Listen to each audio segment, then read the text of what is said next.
हाँ जी, जय श्री राम। बहुत दिनों से 12th वालों की कक्षा नहीं हुई थी। कुछ समस्याएँ जीवन में चल रही थी। फिर से लौट के आए हैं, धुआँधार, चिंता मत करो। ये चैप्टर बहुत बड़ा लगा होगा आपको, लगभग 10 से 12 पेज का भी था, पर बहुत कम, अधिकतम 30 मिनट में सारे प्रश्न इसके, चाहे एमसीक्यू हो, चाहे वेरी शॉर्ट हो, चाहे शॉर्ट क्वेश्चन हो, लॉन्ग क्वेश्चन, सारे कवर हो जाएँगे। सारा समझ में आ जाएगा। ये लाइन लिखी हुई है ना, ये सिद्ध करके दिखाऊँगा। और अच्छा लगे तो बता दिया करो यार, कमेंट वमेंट कर दिया करो यार कि हाँ भाई बढ़िया था, पल्ले पड़ गया, समझ में आ गया, ठीक है। वो बातें पता लगेगी। चैप्टर पढ़ लिया ना आपने, कितनी बार पढ़ लिया, प्री बोर्ड भी दे दिए, पर आप देखेंगे अच्छा ये भी था क्या इस चैप्टर में। अच्छा, तो शुरुआत करते हैं ऐसी कुछ बातों से।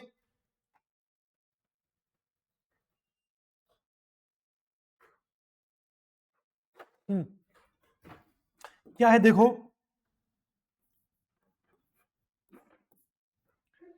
पहली बात तो जो प्रश्न आता है, महादेवी और भक्तिन के बीच क्या संबंध था, और आप कहेंगे एमसीक्यू में दिया हुआ है आपके लिए प्रश्न, और पूछे क्या संबंध था, तो आप बोलेंगे सेवक और स्वामी का। नहीं था। हाँ, नहीं था, सही सुन रहे हैं। तो सेवक और स्वामी का संबंध नहीं था। एक बात जो अब तक सोच रहे थे वो हो गया, सेवक स्वामी का संबंध नहीं था। फिर से बोल रहा हूं, एमसीक्यू में प्रश्न आ जाए और ये दिया हुआ आ जाए ना, टिक मत कर देना, गलत हो जाएगा। और दूसरी बात है, ये चैप्टर जो हम पढ़ रहे हैं किस विधा का है, तो आप बताएंगे किस विधा का चैप्टर है। ये है आपकी क्या, संस्मरण है। कौन सा है ये, संस्मरण। जैसे सृष का फुल निबंध है ना, वैसे ये क्या है, संस्मरण है। आरो हमने अभी आज से स्टार्ट की है, अब कंटिन्यू ही चलेगी, 10 दिन में खत्म कर देंगे। सो 10 दिन तो क्या, 12 दिन लग जाएंगे ना, 12-13 दिन लग जाएंगे। संस्मरण हो जाएगा आपका। संस्मरण शैली है इसकी। भक्ति जो शीर्षक है वो किस रचना से लिया गया है, महादेवी की किस रचना से लिया है, तो आप बोलेंगे किससे लिया है, स्मृति की रेखाओं से। स्मृति की रेखाएं, इस चैप्टर से ले लिया हमने क्या, भक्तिन को। महादेवी कौन है, छायावाद की स्तंभ है। छायावाद की 4 स्तंभ जो है, कौन कौन से, जयशंकर प्रसाद, सूर्यकांत त्रिपाठी निराला, सुमित्रा नंदन पंत, और चौथी कौन है, महादेव वर्मा। तो ये छायावादी स्तंभ है। इन्होंने महिला विद्यापीठ की स्थापना भी की थी। किसकी, महिला विद्यापीठ की स्थापना की थी। गांधी जी से खूब प्रभावित ये थे। इसके अलावा इन्होंने प्रोफेसर वाला ये काम करते थे। न्यायशास्त्र, हिंदी सब्जेक्ट नहीं था इनका, कौन सब्जेक्ट था, न्यायशास्त्र सब्जेक्ट था इनका। लो मतलब, हाँ, जैसे मान लो प्रश्न आ गया, जैसे ये आया, क्या संबंध था सेवक स्वामी का, यानी वो नहीं था। ठीक है। दूसरी बात मैंने क्या बताई आपको, कि क्या सब्जेक्ट था उनका, कॉलेज में क्या पढ़ाते थे, तो न्यायशास्त्र पढ़ाते थे। ऐसे बहुत सारे प्रश्न की बात करने वाले हैं। ठीक है, तो आ जाओ। पहले मैंने आपको एक बताया था चैप्टर पढ़ने, सिल्वर वेडिंग पढ़ा, थोड़ा लंबा हो गया था वो, पर वो अलग फॉर्मेट में पढ़ा। फिर उसके बाद मैं आपके लिए अतीत में दबे पांव लेकर आया था। और अब की बार ये तीसरा फॉर्मेट जो है, और अच्छे से प्रयास किया मैंने, कम समय भी लगेगा और सारा याद भी हो जाएगा। तो आ जाओ, इसके जीवन के क्या है, 4 पार्ट हैं। 4 पार्ट को मैंने 4 जगह डिवाइड कर दिया। क्या क्या आपको ध्यान रखना है, ये पूरा चैप्टर अगर पूछे कि भक्तिन के जीवन के कितने अध्याय, कितने पार्ट लिए इस चैप्टर में, तो 4 पार्ट लिए हैं। पहला परिच्छेद, दूसरा परिच्छेद, तीसरा परिच्छेद, चौथा परिच्छेद। और पहले परिच्छेद में गिनती की 6 बातें ध्यान रखनी है। पहले परिच्छेद में क्या बातें आती है, कि अभी स्टोरी कहां से, फ्लैशबैक से शुरू हो रही है। कौन है भक्तिन, कौन है लक्ष्मी, हम नहीं जानते हैं। महादेव वर्मा अब हमें बताएंगे। तो महादेव वर्मा ये बोल रही है शुरू में, क्या बोलती है, कि जब भी मेरे से कोई जिज्ञासु ये पूछता, भक्तिन से कोई भी ये पूछता, या मेरे से महादेवी से कोई पूछता, कि यार ये बुढ़िया जो है, ये भक्तिन जो है, ये कितने दिन से आपके साथ रहती है, तो जिज्ञासु यानी जानने का इच्छुक, वो पूछता, तो वो खुद क्या बोलती भक्तिन, मैं तो 50 साल से साथ रही हूं महादेवी के। और वो ये भी बोलती कि महादेवी अगर तेरे से भी कोई पूछे ना, तो तू ये बोलना, ये तो मेरे साथ 50 साल से रहती है। तो महादेवी बोलती है ठीक है, हम बोल दूंगी। फिर महादेवी हमें बता रही है कि उसको कौन बताए, बावड़ी को, कि वो 50 साल से रहती है। अगर इस हिसाब से देखेंगे तो वो जब आई थी मेरे पास, तब उसकी उम्र 50 के समथिंग थी, और महादेवी की 25-26 थी। और 50 साल साथ रहते हुए हो गए, तो महादेवी आज 25-26 की थी, और 50 हो गए तो 75 की तो महादेवी हो गई। और 50 की वो खुद आई थी, और 50 और हो जाएंगे, तो 100 साल हो जाएंगे। तो उसने कहा कि पर वो ये चीजें समझती नहीं है, उम्र उम्र का समझ में उसके आता नहीं है। तो जब भी कोई मुझसे पूछे बोले 50 वर्ष से साथ रहती है, धीरे धीरे और साथ क्या ले जाएगी वो कि 100 साल से साथ रह रही है। ऐसा किसने कहा? माँ देरमा ने कहा कि वो मेरे साथ रहे हुए समय में रत्ती भर भी कम करना नहीं चाहती है। दूसरी बात आती है, वो हनुमान जी से क्या करती है? स्पर्धा करती है, कंपटीशन करती है कि जैसे हनुमान जी राम जी के दूत बड़े खास बालाजी, है ना? हाँ, राम राम जपे जा, हनुमान जी तुम्हारे अपने आप ही सुन लेंगे। तो सेवक धर्म में किससे स्पर्धा, किससे कंपटीशन वो रखती थी? तो उसका कंपटीशन था हनुमान जी से, कि हनुमान जी के मालिक कौन? राम। वैसे ही भक्तिन की मालकिन कौन थी? महादेवी। ठीक है। फिर उसने कहा कि हालांकि वो कंपटीशन ऐसे करती थी, पर हनुमान जी तो किसके पुत्र थे? पवन पुत्र थे। माता कौन थी उनकी? ठीक है। ऐसे ही इसका नाम बताया कि ये जो हमारी भक्तिन है उसकी माता का नाम क्या था? तो भक्तिन की माता का नाम था अनाम धन्या। अब नाम था या ये दिया है, पर तुम्हें तो ये ध्यान रखना है, अनाम धन्या। कोई गोपालिका है, गाय चराती है। और पिता का नाम क्या दिया है? पिता है गांव का कोई फेमस आदमी। तो गांव का क्या है? सूरमा। फेमस को क्या बोलते हैं? सूरमा। तो उनकी माता अंजनी हनुमान जी की, और इनकी माता कौन हो गई? अनाम धन्या। और पिता कौन है? पिता को गांव का सूरमा यानी फेमस आदमी है। बस ये आगे यादव वंश से गोपालक है। ठीक है। चलो जी। और गांव कौन सा है इनका? अगर आपसे गांव पूछे तो बोलना झूसी गांव है। कौन सा गांव है? झूसी गांव है। अब 5 साल की जब वो होती है तो उसका विवाह जो है उसके पिताजी कर देते हैं। कहां पर? हड़िया ग्राम में। कौन से गांव में विवाह हो जाता है? हड़िया ग्राम में। आप देखेंगे ऐसी छोटी छोटी बातें सारी कवर कर लूंगा इसमें। हड़िया ग्राम में उसकी शादी हो जाती है। विवाह के समय उसकी उम्र क्या थी? 5 साल। तो पिता, प्रश्न ये बनता है, पिता ने शास्त्रों से 2 पग आगे रहने की ख्याति, प्रसिद्धि कैसे कमाई? शास्त्रों में लिखा हुआ है, क्या लिखा हुआ है शास्त्रों में? कि बेटी को सही समय पर विदा कर देना चाहिए। पर इसके पिता ने क्या कर दिया? शास्त्रों से भी एडवांस काम कर दिया। अरे भाई 15, उस समय अभी मान लो 18 साल उम्र है मिनिमम, 21 22 25 तक शादी होती है। उस जमाने के हिसाब से 15 साल ठीक था शादी की उम्र। पर इसने तो 15 का वेट नहीं है, 5 साल में भी शादी कर दी। तो शास्त्रों से भी क्या कर दिया? 2 पग आगे रहने का काम कर दिया। तो प्रश्न ऐसा बनेगा तो आपका जवाब कौन सा हो जाएगा? शादी वाला हो जाएगा। माता ने बिना मांगे पराया धन लौटाने वाले महाजन का पुण्य लूटा। ये किस संबंध में बात हुई है? तो भाई किस संबंध में बात हुई है? कि शादी हो जाती है। आजकल भी ऐसा होता है कि जैसे मान लो 2 लड़कियों की शादी करनी है, एक बड़ी है जिसकी उम्र 22 23 हो गई, एक 16 17 की है। तो घर वाले चाहते हैं शादी साथ हो जाए, पर इसका गोना, मुकलावा वो क्या कर देंगे? बाद में कर देंगे। तो इसको शादी तो 5 साल की उम्र में पिताजी ने कर दी थी, पर गोना लेट करेंगे। गोना कब करेंगे? 14 15 पे करेंगे। ऐसा प्लान किया पिताजी ने। पर माँ ने क्या कर दिया? 9 वर्ष की उम्र में क्या कर दिया? इसका गोना कर दिया, मुकलावा कर दिया, बेटियों क्या कर दिया? विदा कर दिया। तो जैसे बेटी परायधन मानी गई है। और परायधन किसका हो गया था? हड़िया ग्राम ससुराल वालों का हो गया था। अब उन्होंने कहा ही नहीं गोना करो, पर सास ने कहा फ्री करो। और सास ने ऐसा क्यों कहा? माँ ने ऐसा क्यों कहा? माँ उसकी कैसी थी? सौतेली माँ थी। तो ये अनाम धन्य जो माँ थी वो तो चल बसी थी कम उम्र में ही। दूसरी माँ आ गई थी सौतेली माँ। सौतेली माँ ने क्या कर दिया? 9 वर्ष की उम्र में ही उसका क्या कर दिया? गोना कर दिया। तो प्रश्न क्या बना? बिना मांगे पराया धन लौटाने वाले महाजन का पुण्य कैसे लूटा? बता दिया मैंने आपको। फिर कहा पिताजी की जो बीमारी की सूचना दी, वो सूचना कैसे मिली, क्या मिली, क्या हुआ? तो इसका गोना हो गया, ये ससुराल आ गई। ससुराल आई तो इसके 2 जेठ जी पहले से थे, 2 जेठानियां थी, और ये सबसे छोटी बहू थी। ससुर जी पहले ही जा चुके थे। सासू थी, जिंदा थी। चाहती है हालांकि भाई फोटो फ्रेम में रहे, सास माला चढ़ी रहे, पर वो कैसी थी? जिंदा ही थी। ससुर जी नहीं थे। तो पिताजी बीमार हो गए इसके, पर इसकी सौतेली माँ ने बताया नहीं कि ये बीमार हो गया, अगर वो आएगी यहाँ पे तो ये प्रॉपर्टी उसके नाम भी थोड़ी बहुत कर सकता है। तो जब वो मर गया ना, तब जाके खबर दी, भाई मर गया तेरा बाप। और वो भी सोच रहा है इसके पास नहीं पहुंची, इसकी सास के पास पहुंची। तो सास ने सोचा कि अभी ये नई नई शादी हुई है, रोना पीटना करेगी, मेहंदी भी नहीं सूखी इसकी।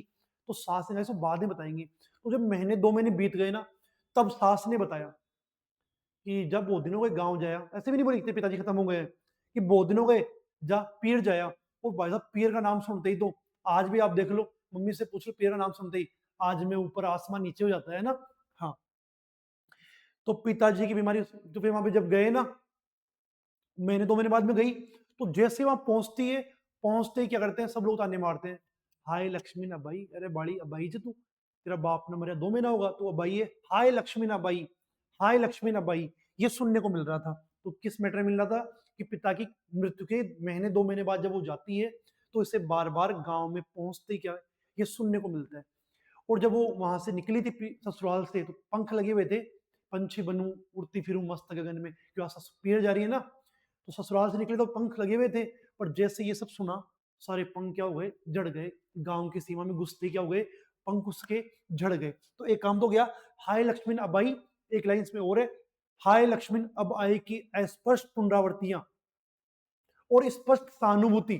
कोई लोग तो ये बोले थे अब आइए अब आइए, तो कई लोग बूढ़े बुजुर्ग दिलासा दे रहे थे, बेटा देखो कोई बात नहीं, अब जो आई तो ही ठीक है, ऐसा सब दिलासा दे रहे थे। तो अस्पष्ट पुनरावृत्ति की बात बोले और ये बात बोले, तो आपको यही जवाब इसका करके आना है। हो गई बात। वहां पहुंची तो देखा सौतीली माँ ने, आइए, इग्नोर कर दिया, बात ही नहीं की। तो बेचारी लक्ष्मी क्या करती, इसका नाम भक्ति नहीं है, अभी लक्ष्मी नाम है इसका ना, तो वो क्या करती बेचारी, वो देखी बिना पानी पी वहां से वापस लौट आई। अब माँ ने नाम लक्ष्मी निकाल रखा था इस माँ ने, पर लक्ष्मी का जीवन ऐसा है नहीं, तो बाद में इसका नाम भक्तिन कब पड़ेगा, आगे बात करेंगे। महादेवी वर्मा इसको नाम देगी क्या, भक्तिन। ये हो गया जीवन का पहला पार्ट। तो जीवन के पहले परिच्छेद में क्या क्या हुआ, 3 नंबर में एक साथ पूछे तो सारी बातें लिख देना, अगर 2 2 नंबर में कोई सी बात पूछे तो वो वाली बात हो गई, और एमसीक्यू में प्रश्न पूछे तो वो वाला काम भी हो गया। आगे बढ़ जाओ, दूसरे पार्ट में चलते हैं। ये लो, दूसरा पार्ट भी आ गया। जीवन के दूसरे परिच्छेद में भी सुख की अपेक्षा दुख अधिक था, ये पूछेगा आपसे 2 नंबर में। जीवन 3 नंबर में पूछ सकता है, जीवन के दूसरे परिच्छेद में सुख की अपेक्षा दुख अधिक था, ऐसा क्यों कहा गया है, ऐसा इसलिए कहा गया है, उसकी एक बेटी हुई पहले तो, और वैसे ही कैसी बटिया, बटिया नहीं बाटी, बाटी ओवन में जो बनाते हैं ना बाटी, हाँ दाल बाटी चूरमा, तो बाटी कैसे होती है, गेहूं रंग की, काली, अगर मान लो ढंग से सेकी गई तो काली नहीं पड़ती ना, गोरी गोरी। तो बटिया जैसे मुख वाली गोल मटोल सी एक बेटी पहले से थी, गेहूं रंग की, गोरे रंग की, और 2 बेटियां और हो गई। तो उस समय पुरुषों का वर्चस्व था, आदमियों की वैल्यू ज्यादा थी, महिलाओं की, स्त्री की वैल्यू कम थी, लड़कियों को जो है दृष्टि से देखते थे। तो क्या कहा, जब बटिया जैसे मुख वाली पहली कन्या के 2 संस्करण और कर डाले, तब उसके जीवन में क्या हुआ, दुख की अपेक्षा सुख की अपेक्षा दुख अधिक बताया गया है। ये संस्करण वर्ड मैंने यूज किया, क्या संस्करण, ये क्या होता है कि जैसे कोई किताब है, आपका सिलेबस चल रहा है 2009 में, जो बुक थी ना 2009 में पहली बार प्रिंट हुई, वो इसका पहला संस्करण था, फिर 2014 में, 15 में, 16 में, 17 में, 18 में, 19 में, बार बार क्या है, नए संस्करण है, किताब दोबारा से रिवेन्युएशन हो गया, किताब दोबारा छपी ना, उसको क्या बोलते हैं, संस्करण। तो पहली किताब आ गई इसकी, पहली बेटी आ गई, और 2 किताबें, इन 2 बेटियां उसकी और आ गई। अच्छा, और क्या है, लड़के लड़की में भेदभाव। अब इसकी लड़कियां हो गई, तो इसके सास को जो है गुस्सा आया इसके ऊपर, पहले एक लड़की थी, 2 हो गई, 3 हो गई, जिठानियां भी सब होठ बिचका कर गए, है छोरिया ही छोरिया हुआ है तेरे तो, ऐसे सब उसको ताने मारने लग गए।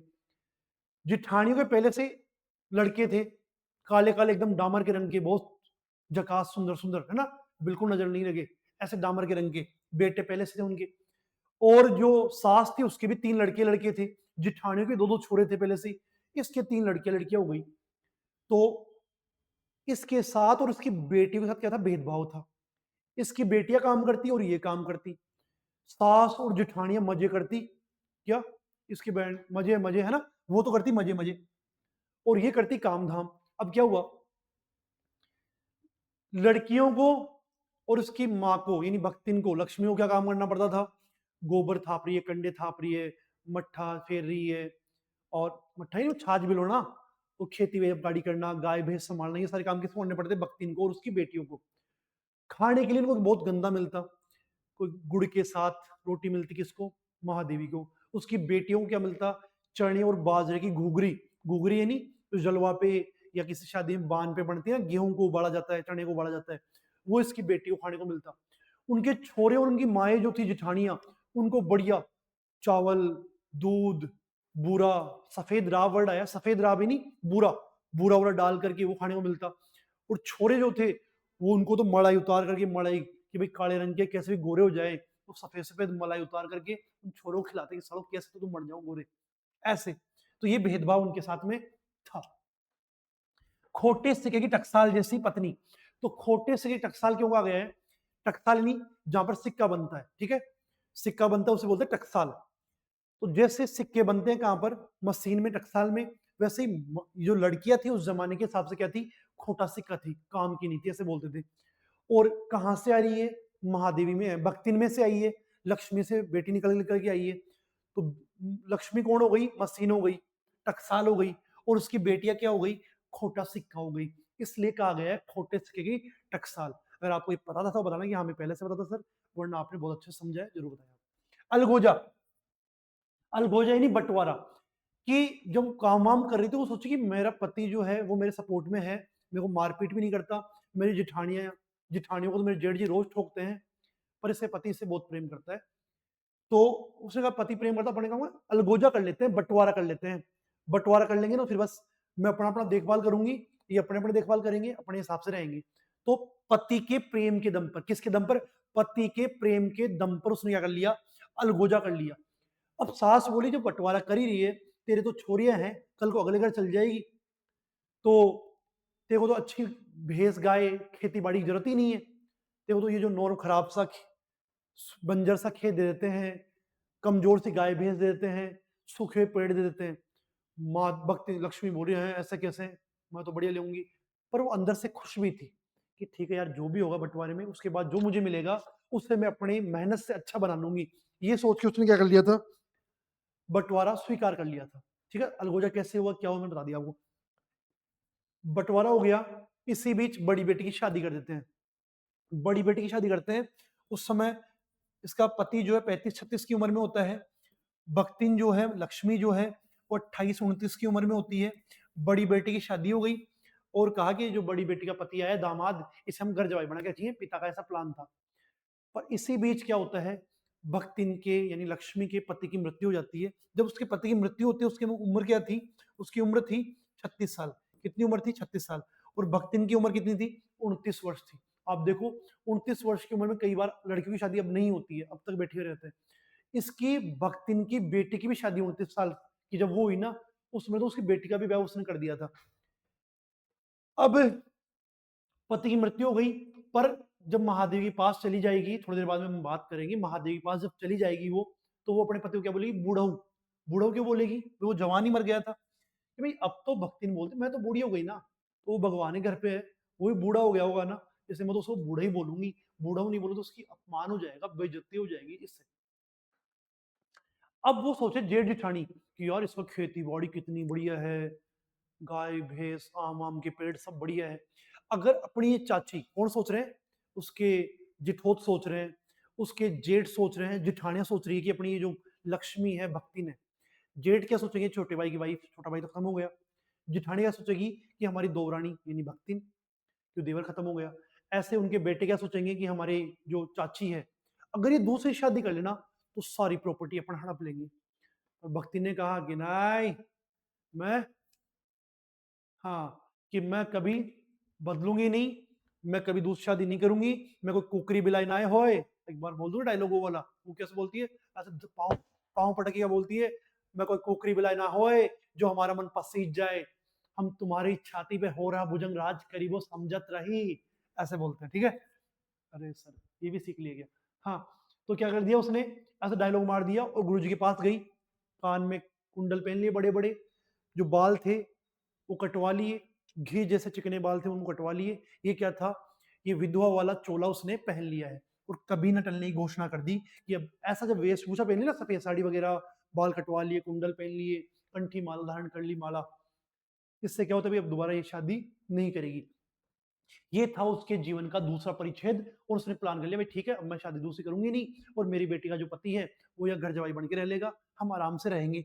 और इसके साथ ही तीसरा परिच्छेद स्टार्ट हो जाएगा। ये हो गया तीसरा परिच्छेद, छोटा सा परिच्छेद है तीसरा, बस।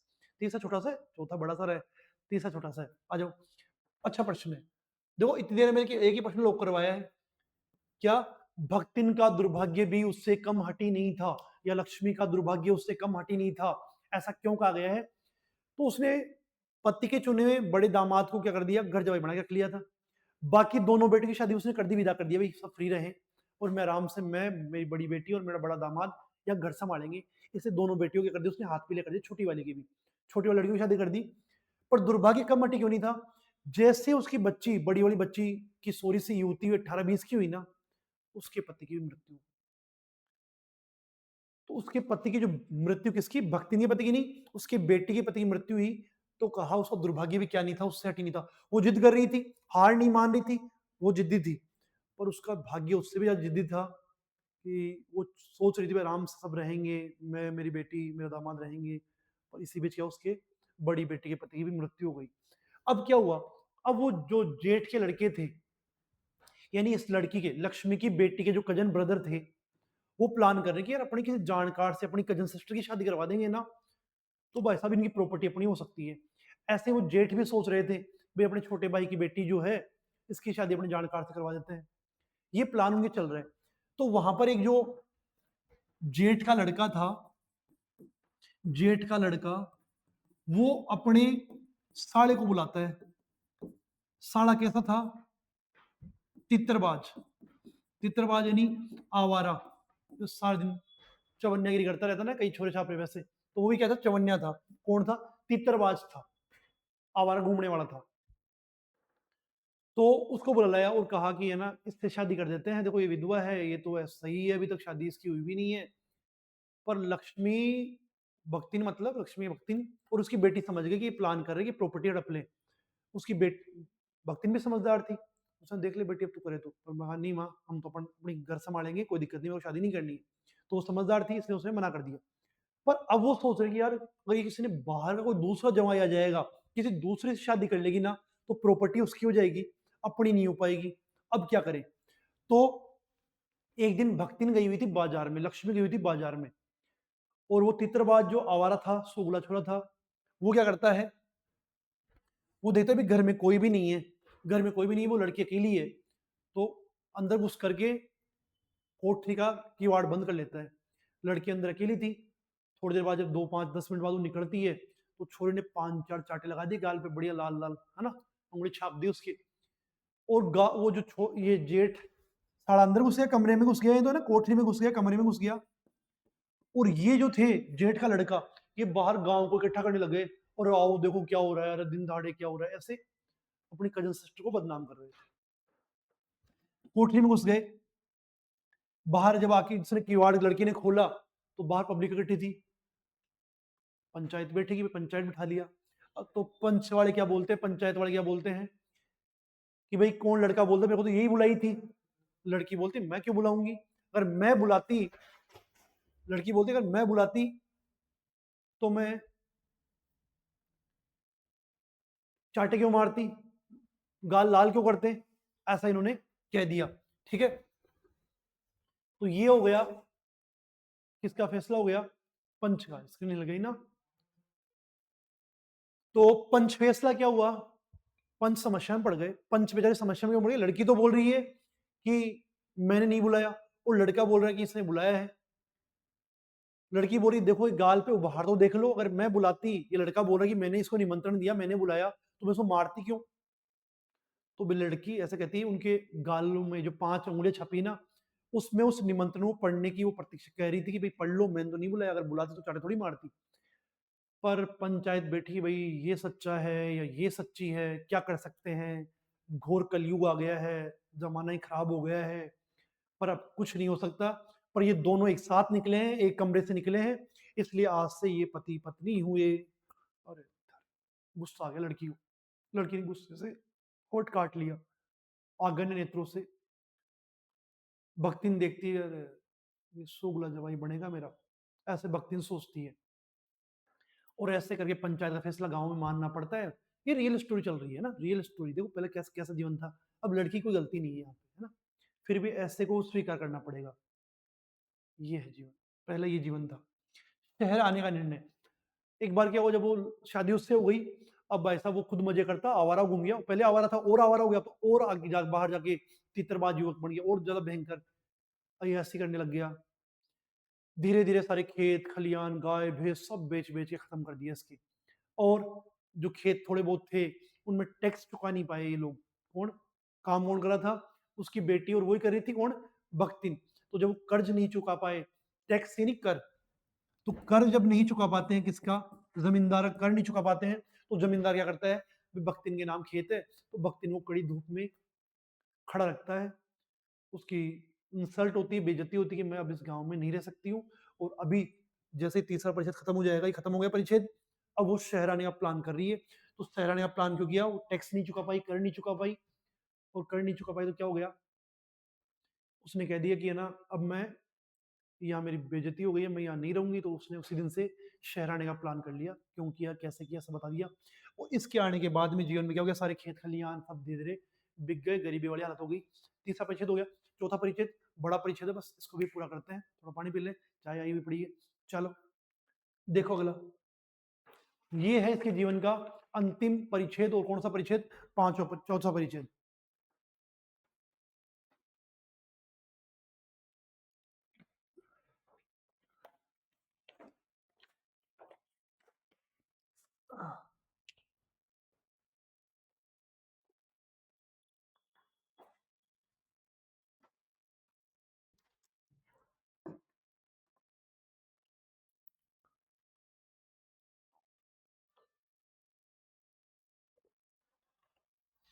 देखो भाई, चौथा परिच्छेद, देखो सारे प्रश्न अच्छे हैं। फर्स्ट परिच्छेद, दूसरा, तीसरा, तीन, इसमें थोड़ी ज्यादा है, पर अभी आराम से याद हो जाएगी, मस्त रहोगे, मैं हूं ना, सब संभाल लेंगे। चौथे परिच्छेद में जैसे वो एंट्री करती है, वहां शहर आती है गांव छोड़ करके। तो आई तो उसने विधवा वाला चोला था, कानों में कुंडल, गले में कंठी माला, बाल वाल भी नहीं थे, न के बराबर थे। तो बोली जाके, बेल तो नहीं, गेट बजाया। महादेवी ने बोला हाँ जी बोलो, कि मैं गांव से हूँ, कोई नौकरानी वाला काम हो तो बताओ। तो महादेवी ने डेकोरम देखा कि यार तू खाना बना लेगी, रोटी बनाना आता तेरे को? तो भक्तिन का, महालक्ष्मी का माथा खराब हो गया। ऐसा होठ बड़ा करके है, ये कौन सी बड़ी बात है? ये बूढ़ापा ऐसे ही लिया गया, मैं रोटी बनाना नहीं आता मेरे को, ये कौन सी बड़ी काम है? दाल छुक लेते हैं, साग रांध लेते हैं, और रोटी आटा बनाना, रोटी बनाना आता है, आटा गूंदना आता है। ऐसा उसने जवाब दे दिया। ठीक है भाई, आता तो आजा, अगली सुबह का ठीक काम कर लेगी, यहाँ कर लूंगी। तो ये साड़ी तेरे पास सही नहीं है, तो मेरी साड़ी पहन ले। साड़ी दी किसने? महादेवी ने, बढ़िया साड़ी दी। तो उसने नहीं, दूसरे की साड़ी है, गंगा जल का पानी छिड़क करके साफ किया साड़ी को, फिर पहना। फिर सुबह जल्दी जल्दी उठ करके, तड़के नहीं, जल्दी उठ करके लोटा लिया, सूर्य भगवान को अर्घ्य दिया। सूर्य भगवान को अर्घ्य दिया, आप भी दिया करो, आंखों की रोशनी बढ़ेगी ना, बताया था एक बार मैंने। तो सूर्य भगवान को अर्घ्य दे दिया इन्होंने। अब क्या किया, एक कोयला लिया और ऐसे लाइन खींच दी रसोई के पास में। महादेवी सोची कि ये तो आते आते क्या करने लग गई। अब उस समय गैस चूल्हा था नहीं ना, तो उसने कहा कि ये रसोई का इलाका है, इधर मैं काम करूंगी, कोई इस साइड नहीं आएगा। महादेवी बोली मालकिन तो मैं हूँ, आते ही डेमो सेट तो करने लग गई, दादागिरी कर रही है तो तेरे साथ रह नहीं पाएगा। तो ये कौन सा मैटर था कि भक्त इनका साथ टेढ़ी खीर ऐसा कब लगा उसको, जब उसने वो कोयले की मोटी रेखा खींच ली ना। पर महादेवी सोची कि यार अब ये नौकरानी कैसे से आई है, अगर ये भी चली जाएगी तो भूखा रहना पड़ेगा। तो ठीक है साहब, ये तेरी कोयले की रेखा नहीं है, ये लक्ष्मण रेखा है, मैं इसको नहीं लागूंगी। तो बना तो सही, जो बनाए वो ही बना। तो ये काम किसमें हो गया? लक्ष्मण रेखा के बराबर टेढ़ी खीर वाला काम हो गया। अगला प्रश्न देखो, जब वो खाना बनाने बैठती है, पहली बार क्या करती है? खाना बनाती है। तो गांव वाले स्टाइल में बढ़िया, शहरों में फलकी छोटी छोटी रोटियां, टिफिन में बच्चों के, आप क्या सबके, हाँ, छोटी छोटी रोटी। नहीं, कई तो आप लोगों में से भी ऐसे पूरी बम्बू साइज मोटी मोटी रोटी डाल के लाते टिफिन में, ऐसी बात नहीं है। तो भक्ति ने क्या मोटी मोटी रोटी बनाई, 4, और दाल भी गाढ़ी गाढ़ी, और थाली कैसी? फूल की थाली। अभी स्टील में खाते हैं, कोई प्लास्टिक में खाता है, वो फूल की नहीं, पंच धातुओं से बनी हुई थाली, तांबा पीतल का से फूल की थाली में दाल लेकर के, पहले फर्स्ट डे फर्स्ट इंप्रेशन, किलो जी मुंह। जब उसने देखा 4 रोटी मोटी मोटी करारी करारी, थोड़ी काली पड़ गई है, दाल गाढ़ी गाढ़ी, ये क्या बनाया है? तो वो तो बड़ी खुश हो रही थी। और उसने महादेव ने क्या बोला, ये क्या बनाया है? तो भक्तिन तो क्या हो गई, बावड़ी हो गई, अरे इतनी मेहनत से बनाया, इतना बढ़िया, क्या बनाया है, ऐसे क्या मतलब है, क्या शानदार है। तो हत बुद्धि कब रह गई? जब पहले दिन बनाया खाना। और तुषारी नहीं, ओले गिरना, कि खुश थी वो, तो वो खुशी में क्या पड़ गई, ओले पड़ गए, वो तो ये लो जीमो, अरे ये क्या बनाया है। वो तो क्या हो गई एकदम ही, ओले पड़ गए उसके ऊपर, तो पड़ गए ओले, चलो पल्ले पड़ गई बात। पर फिर वो बोली कि है ना, क्या हो गया, तो दाल बनी हुई दाल थी, तो सब्जी रात को बना लेंगे खाना, अभी दाल से खा लो, और दाल पसंद नहीं है तो मैं गुड़ पड़ा है मेरी गठरी में, गुड़ से खा लो, गुड़ नहीं तो चटनी बांट दूंगी या मिर्ची, गाँव में तो ऐसे बनाते हैं, सबसे चल रहा है खाना, छाछ से खा लिया, मूली से खा लिया, प्याज से खा लिया, अमचूर से खा लिया, अचार तो कम ही होता है, अचार से खा लिया, बूरा से खा लिया, चीनी से खा लिया, ये सब खाना खाते हैं। तो उसने सारी सारी बताई कि गुड़ से खा लो, मेरे गठरी में पड़ा हुआ है, मिर्ची बांट दूं क्या, अमचूर की चटनी बटा दूंगा। महादेवा तो ठीक है दादी, मैं तो खा लूंगी इससे। तो एक रोटी खा के उस दाल से, और वो गई वहां पे कॉलेज में। वो कॉलेज में क्या पढ़ाती है, वो न्याय शास्त्र पढ़ाती है। तो वहां पढ़ा तो रही थी वो लो, न्याय शास्त्र, और विचार करती थी, गाँव वाले लोग क्या खाते हैं यार, अमचूर से खा ले, गुड़ से खा ले, रोटी ऐसे खा ले। तो गांव और शहर के जीवन में वो क्या कर रही थी, अंतर कर रही थी। अगला प्रश्न है, महादेवी भक्ति जब भी कुछ बनाती ना खाना पीना, तो कोई ना कोई डायलॉग मार देती, ऐसे नहीं ये करना चाहिए, ऐसे नहीं ये खाना चाहिए, ये लापसी बनाने के फायदे हैं, दलिया इसलिए खाना चाहिए, खिचड़ी इसलिए खानी चाहिए। तो महादेवी तो अपनी कोई बातें, कोई डिमांड रखना ही बंद कर दी कि मैं ये नहीं खाती हूँ, ये खाती हूँ। तो महादेवी अपनी असुविधा क्यों छिपाने लग गई थी, वो इसलिए छिपाने लग गई थी कि जब भी मैं कुछ बोलूंगी, वो कोई ना कोई लॉजिक मेरे को दे ही देगी। तो वो अपनी असुविधा क्या करने लगी, छिपाई, कि उसने स्वास्थ्य के प्रति ना सचेत कर दिया कि ये सब खाने के ये सब फायदे हैं, तो इतना मुझे सचेत कर दिया कि मैं अपनी असुविधा क्या करने लग गई थी, छिपाने लग गई थी। कौन बोल रही है, महादेवी बोल रही है। महादेवी का देहाती होना, कि भक्तिन जो है उसको मैं बोली कि देखो, अभी जो देखा ना, वो डेकोरम सा कंठी माला पहन रखी थी, बाल कटवा रखे थे, चोला पहन रखा था, वहां एक बात हुई थी, यहाँ मिसिंग रह गई एक बात। ये बात क्या मिस रह गई यहाँ पे, कि उसने तेरा नाम क्या है, तो लक्ष्मी बोली, भक्ति ने बोली, मैं नहीं बताऊंगी। कि क्यों, कि मेरा नाम सही नहीं है। कि क्या नाम, बता दे। तो ये पहली पहली बार मैं आपके हूँ तो सच बोलना पड़ेगा, लक्ष्मी नाम है मेरा, पर आप इस नाम का यूज मत करना, मेरा डेकोरम देखो, लक्ष्मी जैसा है ही नहीं। लक्ष्मी ने पैसा संपत्ति, और मेरा दुख में जीवन है, मैं को नया नाम दे दूं। तो महादेव बोले कि नया नाम तो मेरा खुद का ही महादेवी नाम है, महान है जो देवी, और मैं महान हुई नहीं। पर ठीक है, फिर भी तू बोले, तेरा नाम आज से भक्तिन हो गया। अब भक्तिन क्या है, एकदम कवित्वहीन नाम है। भक्त, चाहे महिला हो तो भी भक्त है, लड़की हो तो भी भक्त है, लड़का हो तो भी भक्त है, आदमी हो तो भी भक्त है। पर भक्तिन कोई वर्ड नहीं है, वो क्या कवित्वहीन है, उस वर्ड का कोई मीन ही नहीं है। तो ऐसा कवित्वहीन नाम पकड़ वो क्या हो गई, गदगद हो गई, खुश हो गई, तो ठीक है यार, नया नाम मिल गया, मस्त। तो ये वाली बात और ध्यान रख लेना। महादेव बोले कि मैं उसके साथ एक गांवड़ी हो गई, गंवार हो गई। क्यों हो गई ऐसा, कि मैंने उसके साथ रहकर कई गांव वाली कहानियां याद कर ली, सफेद मुर्गे की लापसी खाना सीख लिया, तिल लगाए हुए पोहे खाना सीख लिया, खिचड़ी खाना सीख लिया। और वो जो थी, वो ऐसी थी कि खुद बंदी, मैं उसको बोलती हूँ कि तू, जब मैं तेरे को पुकारूं तो आए मत बोला कर, जी बोला कर, जी। पर वो तो क्या होती आई, उसने मेरे को लापसी खिचड़ी सब खाना सिखा दिया, पर खुद बंदी एक रसगुल्ला भी नहीं खाई। तो उसके साथ रह करके, भक्तिन के साथ रह के मैं अधिक क्या हो गई हूँ, देहाती यानी गांवड़ी हो गई हूँ, और वो थोड़ी सी भी शहरी नहीं बन पाई है, पल्ले पड़ गई बात। चलो, भक्तिन सत्यवादी हरिश्चंद्र है या अच्छी है या नहीं है, नहीं है। क्यों, कि जब कई बार महादेव वर्मा पैसे लेके आती थी ना, कोई मान लो छोटे खुले पैसे हैं, रख दिए कहीं बाहर ही, कोई नहीं देख रहा, भक्तिन पार, और पार करके कोई मटकी थी, भंडार घर में मटकी पड़ी हुई थी, उस मटकी में भंडार की मटकी में रख देती थी। उसी टाइम को देख ले उसको, और ए चोटी चोरी कर रही है, ए चोरी थोड़ी कर रही हूँ, मेरा घर है, पैसा संभाल के रख रही हूँ, देख ले तो संभाल के रख रही हूँ, वरना चोरी कर लिया। तो इस संबंध में क्या है कि वो पैसे, जो रखे हुए पैसे थे, खुले पैसे थे, कई बार वो भंडार गृह की मटकी में कैसे अंतर्रहित हो जाते हैं, कैसे गायब हो जाते हैं, ये रहस्य कौन जानती है, भक्तिन जानती है। इसलिए कहा गया वो सत्यवादी हरिश्चंद्र नहीं बन सकती। शास्त्रों का भी बहुत अच्छा प्रश्न है, एक प्रश्न पहले मैंने स्टार लगाया, ये लगा रहा हूँ ना। शास्त्रों का प्रश्न भी भक्तिन अपनी सुविधा से सुलझा लेती थी। ऐसा क्यों कहा गया है, क्यों कहा गया है ऐसे, देखो, वो हर गुरुवार को क्या करती थी, कटिंग करवाती थी। कौन, लक्ष्मी या भक्तिन। तो महादेव ने कहा कि ये अच्छी चीज नहीं है, मत करवाया कर। नहीं नहीं नहीं, शास्त्रों में लिखा हुआ है, क्या लिखा हुआ है, तीर्थ गए मुंडवाए सिर, तीर्थ जाने पर सिर मुंडवाना पड़ता है। अब महादेव सोचिए यार, कौन से शास्त्र, कौन सी किताब में लिखा हुआ है, कि मैं ढूंढ तो पाती नहीं कौन सी किताब में लिखा हुआ है। तो मैंने उसकी बात मान ली कि ठीक है, तू कटवा लिया कर। तो हर गुरुवार को, हर बृहस्पतिवार को एक नाई से, गंगा जल से धुले हुए उस तरह से कटिंग का काम करवाया करती थी। शास्त्रों वाली बात किस संबंध में आई है, वो कटिंग वाले संबंध में आई, मैं बता दिया आपको।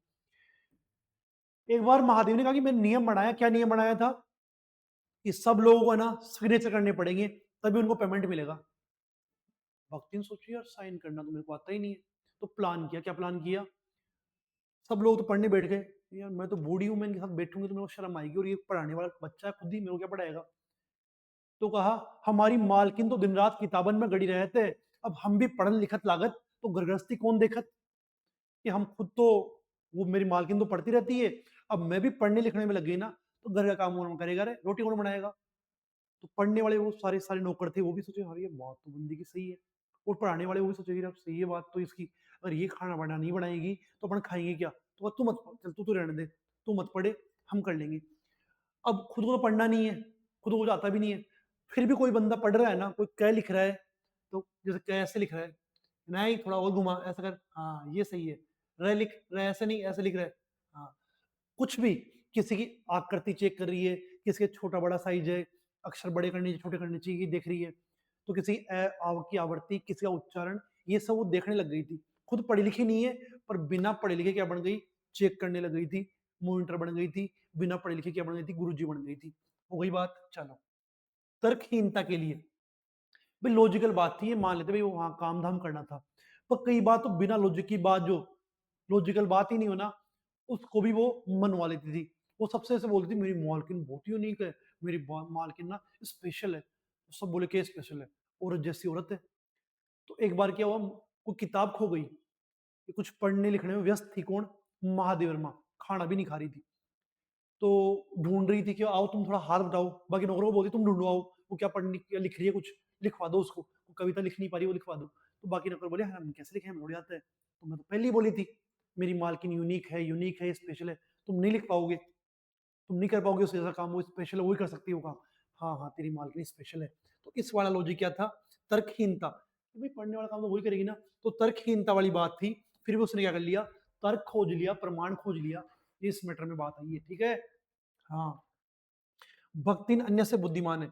अब ये बात है कि जब वो अपने बाकी नौकरों को बोल रही थी कि तुम काम करवाओ, तो बाकी ये भी तो बोल, तू करवा दे, तू ज्यादा शानी है तू, तो वो भी मैं भी कैसे कराऊं, कविता लिख नहीं सकती। अब क्या हो रहा है कि बाकी सब तो सो गए, पर वो सोच रही कि मैं यार मैं नहीं, मेरी मालकिन काम करे, मैं कुछ ना कुछ करूंगी, कभी उसके लिए चाय बना रही है, कभी दही वाला शरबत बना के दे रही है, कभी चटाई को झाड़ रही है, कभी इंक पेन में शाई भर के दे रही है, कभी फाइलों को उठा के रख रही है, ये सब काम वो करती थी। इससे क्या प्रूफ होता है कि भक्तिन जो है, लक्ष्मी जो है, वो बाकी लोगों से क्या है, बुद्धिमान है। हो गई बात। अब कोई महादेव में किताब लॉन्च हो गई, तो जब महादेव की कोई किताब लॉन्च होती ना, तो लक्ष्मी यानी भक्तिन जो है उस किताब को ऐसे देखती, ऐसे घुमा घुमा के देखती, और अपनी सहायता का, ये मैंने रात को वो चटाई वाला काम किया था झाड़ने का, पेन में इंक भरी थी, मैंने भी इसमें मदद तो की है, ऐसे उसको फील होता था। तो जैसे स्विच दबाने पर बल्ब में छिपा हुआ प्रकाश आ जाता है, वैसे किताब आती है उसके चेहरे पे चमक रही, वाह किताब आई है, मेरी किताब आई है, ऐसा किसको लगता था, भक्तिन को। तो भक्तिन के मन में कौन सा आत्मघोष कहता है कि उसे निराश नहीं होना पड़ता, कि जब उसमें अपनी सहायता का अंश ढूंढती थी, तो उसका अंतरात्मा की आवाज ये कहती थी कि हाँ मेरी जो हेल्प है, जो थोड़ी सी हेल्प है, कहीं ना कहीं मेरा भी अंश इसमें है। किताब लॉन्च होने पर ये बात आई है। बल्ब वाली बात भी तभी आई है, और आत्मघोष की बात भी।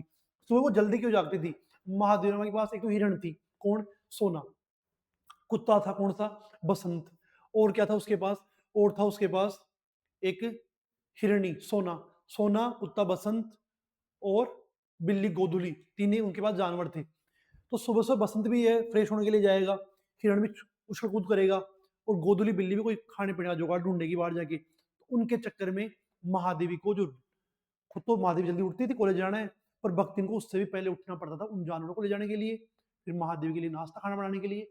और एक बात क्या है, महादेवी के साथ भ्रमण, कि महादेवी जहां जहां घूमने गई ना, केदारनाथ गई, पहाड़ी इलाका है, तो भक्तिन बोलती मैं आगे भी चलूंगी, कि गिरूंगी, पांव फिसले तो पहले मैं मरूं, आप नहीं मरो। कौन बोल रही है, भक्तिन बोल रही है। ऐसे गाँव में, जब गाँव में जाते थे, पगडंडी होती खेतों में, उसमें वो पीछे पीछे चलती थी, कौन, भक्तिन, कि अगर महादेव का पाँव फिसल जाए, गिर जाए पीछे से, तो मैं उसको पकड़ लूं।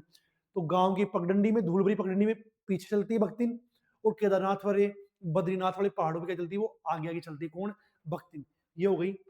मेरे एकांत साथी मेरे भ्रमण की कौन रही है, भक्तिन रही है। ये उस मीटर में है, और ये चैप्टर खत्म होने वाला है, लो जी खत्म हो गया, इतना सा लास्ट बचा है, 10 मिनट, 5-7 मिनट। गांव चलने का अनुरोध, उस समय सेकेंड वर्ल्ड वॉर चल रहा था, और भारत की आजादी लड़ाई भी उस लगभग चल रही थी उस समय। तो क्या हुआ, तो ये बोल गाँव चलने का अनुरोध करती है कौन? भक्ति ने बोलती कि आप मेरे साथ गाँव चलो, यहाँ पर ना शहरों में माहौल खराब हो रहा है। तो उसने कहा कि नहीं मेरे पास पैसे-वैसे नहीं है, वहाँ जाके कैसे व्यवस्था करेंगे, वहाँ रह नहीं पाएँगे, बेड-वेड नहीं है, व्यवस्था नहीं बैठ पाएगी। तो उसने कहा मैं सब व्यवस्था कर दूँगी, मेरे पास खूब पैसा नहीं है, मेरे पास जो है एक मटकी है गाँव में, उसमें पैसा तुम्हारा 5 बीसी और ₹5, 5 बीसी 20 पंजे 100 और ₹5 यानी ₹105 मेरे पास पड़े हुए हैं गाँव में। ऐसे कौन बोली? भक्तिन। तो उसका ये त्याग था ना, ये त्याग ये प्रूफ करता है कि वो मेरे से कितनी मोहब्बत करती है। कौन बोल रही है? महादेवी बोल रही है बात। कि यार भक्तिन की कोई कुछ ही बोलो, भक्तिन मेरे से प्रेम तो करती है, वो इतनी कुंजी-मुंजी है, कंजूस मक्खी-चूस है, पर मेरे लिए पैसा भी देने को तैयार हो रही है। तो वो क्या है? परित्याग वाली बात हो गई। और क्या कहा कि वहाँ पर कैसे व्यवस्था करेगी? तो कहा कि किताबें आप रखते हो इस रैंक में, मेरे पास बर्तन स्टैंड है, बर्तन स्टैंड में ऐसे होता है गाँव में उठाने वाला बर्तन स्टैंड, उसमें सब में फाइल लगा दूँगी। आपके पास पेन स्टैंड है, मेरे पास हांडी है, हांडी में आपके पेन और इंक रख दूँगी मैं। अच्छा, बेड कैसे बनाएगी? वो मेरे चावल का भूसा निकला हुआ पड़ा वहाँ कोने में, उसके ऊपर में एक वो बिछा दूँगी गुदड़ी और आराम से डंडा वाला गद्दा बन जाएगा, बढ़िया शानदार आप सो जाना वहाँ पे। साड़ी कहाँ रखेगी? साड़ी हम की रसोई में ना वो ऐसे कीले गाड़ करके, लकड़ी गाड़ करके उसे पाटा रख देते हैं और पाटे पे लक लक आपकी साड़ी रख दूँगी मैं। बस लकड़ी रखते थे, अब वहीं पाटा लगा के आपकी साड़ियाँ सजा दूँगी ऐसे। ऐसे मैं आपकी व्यवस्था कर दूँगी, कौन बोल रही है? भक्ति ने बोल रही है महादेवी को। कैसे प्रबंध करेगी? क्या अनुरोध कर रही थी? सब बातें मैंने आपको बता दी हैं। कि जब युद्ध बढ़ रहा था ना, इसलिए। और बोली कि युद्ध अमर होके तो आया नहीं है, जब युद्ध खत्म हो जाएगा तो वापस से आ जाना। ऐसे बोल रही है, कौन बोल रही है? भक्तिन बोल रही है महादेवी को। महादेवी और भक्तिन का संबंध क्या था? सेवक स्वामी का संबंध नहीं था। कि जैसे धूप छाप हमारे घर में आते हैं, धूप छाप हमारे गुलाम है क्या? पर घर में तो आते हैं ना। हाँ, तो वो हमारे गुलाब नहीं है। ऐसे घर में गुलाब का फूल खिलता है, गुलाब खिलता है और तुलसी भी है, वो भी खिलती है। तो जैसे वो सब हमारे गुलाम नहीं है, फिर भी सर्दी गर्मी सब आते हैं जीवन में, वैसे हमारा जीवन एक दूसरे को घिरे हुए है, हमारे बीच में मित्रवत संबंध है, सेवक स्वामी का संबंध नहीं है। लाइन ये पढ़ लो चाहे किताब खोल करके, हमारे बीच सेवक स्वामी का संबंध, ये कहना क्या होगा? कठिन होगा। और ऐसा कोई सेवक और स्वामी भी नहीं है कि मैं मालकिन हूं पर मेरी इच्छा है और मैं उसको निकल जाए यहाँ से, पर वो जाती नहीं है। तो ऐसा कोई मालिक भी नहीं होगा जो इच्छा होते हुए उसे निकाल नहीं सके। और ऐसा वो सेवक भी नहीं सुना होगा तो जाने की बात की, जल जाए यहाँ से, अब गया से हंस दे कि नहीं जाऊंगी, गले क्या कर रही है। तो ऐसा कोई नौकर और मालिक नहीं होते। छात्रावास, महादेवी जहाँ रहती थी उसके घर के ऊपर क्या था? हॉस्टल था। हॉस्टल था, तो हॉस्टल में लड़कियां रहती थी। कि जब भी माँ भक्ति ने कुछ बनाया नाश्ता वास्ता महादेवी के लिए, टेस्ट करी थी कैसा लगा, अच्छा है। कभी की मेरे लिए चाय बना दो प्लीज, तो वो चाय वाय उसके लिए बना देती थी। और क्या किया, यहाँ पे एक बात हो रही थी कि महादेवी जो है, भक्तिन जो है, भक्तिन दोनों टाइम में खाना एक साथ बना करके ऊपर के आड़े में रख लेती थी कि जिससे लड़कियां बेचारी जो है वो मेरे पास आती है बात करने के लिए, तो डिस्टरबेंस उनको ना हो, इसलिए वो दोनों समय का खाना, दोनों दोनों जूनी समय, 15 जून मेरा बर्थडे नहीं, जूनी समय, तो दोनों जून का समय दोनों टाइम का खाना जो है वो बना करके ऊपर की आड़े में रख लेती थी और पाक धर्म के सनातन नियम से समझौता कर लेती थी। ठीक है, ये बात आई है, ध्यान रखना। सहज बुद्धि विस्मित करने वाली, कोई प्रश्न अगर आप लगे भाई याद नहीं हुआ तो पूछ लिया कमेंट करके। सहज बुद्धि, भक्ति ने ना एकदम बिंदास थी। महादेवी की जिस बंदे को जिस नाम से बोलेगी ना, वो भी उस नाम से बोलेगी। चाहे वो कितने बड़े, जयशंकर प्रसाद है, बड़े कवि थे, वो बोलती प्रसाद आए हैं क्या? प्रसाद आयोजे, निरालो आयोजे। ऐसे कोई नाम, मान लो किसी नाम पता नहीं हो, लंबे लंबे बाल हो, अरे वो जोतरे से आयोजे, बड़ा बड़ा बड़ा को, वो काला हो, वो काले आयोजे। तो ऐसे नाम के अभ्रंश से बुलाती थी वो किसी को। यार ये क्या बुद्धि है, हर कुछ ही बोल देती है। तो भक्तिन की सहज बुद्धि विस्मित करने वाली क्यों बोला गया है? वो कोई भी आता था किसी को नाम के अभ्रंश से नाम बिगाड़ के, अभी बताया मैंने आपको, कालिया धोलिया ऐसे। और या फिर जैसे महादेवी उनको बोलती वैसे ही, पहले उनकी तारीफ कर देती, कविता लिखता कवि है, फिर क्या बोलती? बेइज्जती करती, अवज्ञा, अवज्ञा करती। क्या? और कोई काम धाम तो है नहीं, गली गली गावत बजावत फिरत है, ऐसे वो हाथों बेइज्जती भी कर देती थी। ये सब मैटर किस में आ जाएगा? सहज बुद्धि में। अच्छा प्रश्न ध्यान रखना। कारागार से डरना, वो जब युद्ध चल रहा था कि भाई कवि है, लेखक, इनको जेल में डाल रहे हैं, अंग्रेज पकड़ पकड़ के डाल रहे हैं कवि लेखकों को, तो सब लोग बोलते हैं कि तेरी मालकिन को पकड़ लेंगे, भक्तिन तेरा क्या होगा रे? तो वो, नहीं नहीं जेल में नहीं जाऊंगा। जेल से उसे बहुत डर लगता था, जैसे यमराज से डरते हैं ना, जैसे यमलोक से, यमलोक से डरते हैं, यमराज से डरते हैं, यमलोक यमराज से डरते हैं, वैसे वो क्या करती थी, वैसे वो जेल से डरती थी। और लोग सब क्या करते थे, उसके बाकी नौकर मजे करते थे, और तेरी मालकिन नौकर ले पकड़ ले जाएंगे, चोर वो जेल वाले पकड़ के ले जाते, तू क्या करेगी, तू कहाँ जाएगी। सब लोग उसको मेरी जेल जाने की संभावना बता के डराते थे। कौन बोल रही बात, महादेवी। कि भक्तिन को डर लगता था किससे, जेल से। कैसे डर लगता था, जैसे यमलोक से, यमराज से। ऐसे प्रतिद्वंदी यानी कॉम्पिटिटर, ऐसे कॉम्पिटिटर कहीं नहीं मिलते हैं। कैसे नहीं मिलते हैं, जैसे मान लो कि मेरे को पकड़ के ले जा रहे जेल में, महादेव ने मेरे को जेल में ले जा रहे हैं, पर भक्ति ने बोली मैं भी साथ चलूंगी। वरना ये होता है कि भाई हाँ मालकिन को ले जाओ, मालकिन को ले जाओ, मेरे को मत ले जाना, मैं तो हमसे मजे करूंगी। पर ये उल्टा है कि मेरी मालकिन जाएगी तो मैं भी जाऊंगी। और क्या बोलती है, आपको अकेले को नहीं जाने दूंगी। वो बड़े लाट ना, बड़े लाट, बड़े अधिकारी, अंग्रेजों क्या बोलते, बड़े लाट। ये जो बड़े अधिकारी है, बड़े लाट है। और बोतलों को पकड़ा है, बच्चों को पकड़ा है, गांधी जी को पकड़ा है। उनकी माएँ अगर नहीं लड़ी तो कोई बात नहीं, पर मैं लड़ लूंगी उनसे तेरे लिए। महादेव चिंता मत करे, और मैं तेरे साथ चलूंगी। बोल कितनी साड़ी लेके चलना है, बोल कौन कौन सामान लेके चलना है, वहां जेल में समस्या नहीं हो। महादेव बोलती इस बावड़ी को कौन बताए कि वहां जेल में साड़ी वाड़ी अलाउ नहीं है, कोई किसी के साथ नहीं जा सकता। मैं जब उसको बोलती कोई साथ नहीं जा सकता, नहीं मत जाऊंगी ऐसे। और अंतिम बात आ रही है, महादेव कह रही कि भाई यहाँ जेल में तो मान लो मेरे साथ जाने को तैयार हो रही है, पर एक समय ऐसा आएगा, मान लो ये पहले मर गई तो इसके मैं इसके बिना क्या करूंगी। और मान लो मैं मर गई तो मेरे बिना ये क्या करेगी। भक्तिनी कहानी अधूरी है, इसे खोकर मैं पूरा नहीं करना चाहती। मेरे हिसाब से मैंने पूरा प्रयास किया वो समझाने का। और जो भी बात हो बताना, नेक्स्ट चैप्टर जल्दी लेके आएंगे। पहले आप बोलेंगे गद्दे चलने दो, गद्दे चला देंगे। आप कहेंगे पोइट्री वाला तो पोइट्री वाला स्टार्ट कर देंगे। ठीक है, मिलते हैं।